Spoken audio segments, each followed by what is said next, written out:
Guys इस वक्त पूरा टोरंटो जो है वो इमरान खान के साथ है और ये देख सकते हैं कि लोग आ रहे हैं।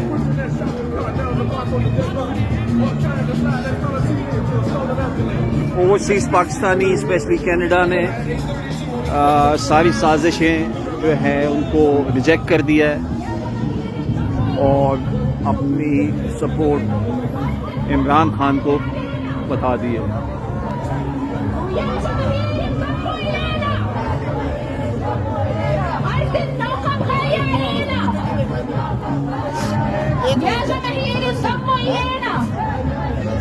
ये देख लें, ये बिल्कुल टोरंटो का 8 डंडास स्क्वायर